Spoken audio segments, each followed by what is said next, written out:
there! So I'm going to show you how to make, Pampered Chef has great meal mixes.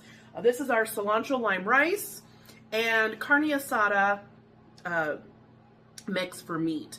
And I'm going to show you a tip because I found a package of meat in the freezer from 2022. So that's quite a bit. So anyway, I want to show you a little tip that you can save something like that so you don't waste food and still make a meal out of it and use Pampered Chef's meal mixes.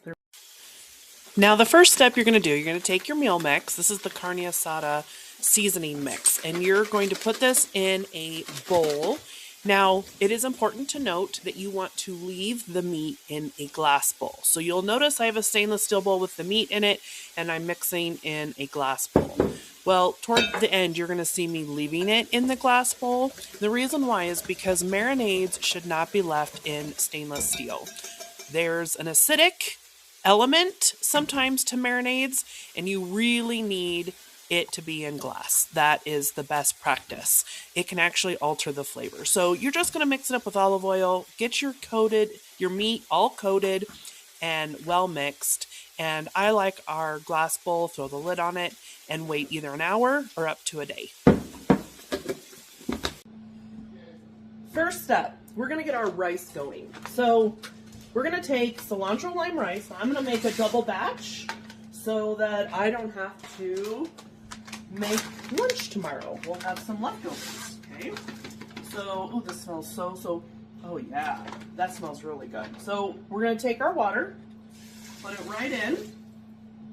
Let me show you what that looks like. See? Nice and green. All right, we're going to put our lid on, and we're going to go right down to the white rice, and we're just going to push that in and push that aside and let it do its thing. As our rice is cooking, that takes a couple minutes to come up to pressure, we're going to take our meat that we had marinated and we're going to put this on our sheet pan, okay? So this ended up being in the fridge overnight, which is totally fine, but you can see that all that marinade is right on. Man, it looks awesome. Smells awesome too. So this is exactly what we want it to look like pre-cooking. So I have the oven set at, it's going to be between 400, I think 450, and we're going to put it in there for about 15-20 minutes because I want a nice crust on this, but I don't want it overcooked. Okay, we've pulled these out. Now I want to share a tip with you. If you feel that this is too not cooked to your liking, you want it more tender, okay? They're a little on the tough side. This is where we can have a trick. What we're gonna do is we're gonna put these in the pressure cooker for about 15 minutes. So our rice is done. We're going to, because these have a nice crust on them, the texture and the flavor is awesome. The texture on the outside. We want to tenderize them. So we need to break down the protein and get them nice and soft. So little on the tough side. Ooh, that's so hot. So put them in here.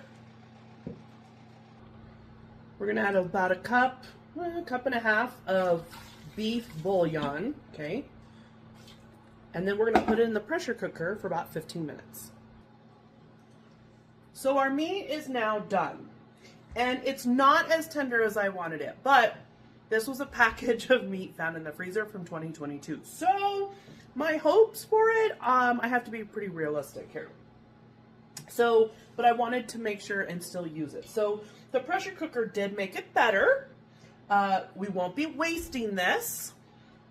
So at least I know that it made it better. So dish it up, and I'm gonna add some crunchy garlic crisp on top. You can add any seasoning you want. But this is a nice dinner. There's no waste, which is really important to me. because it's expensive. So that gives you a tip on how you can rescue something that you find in the back of your freezer.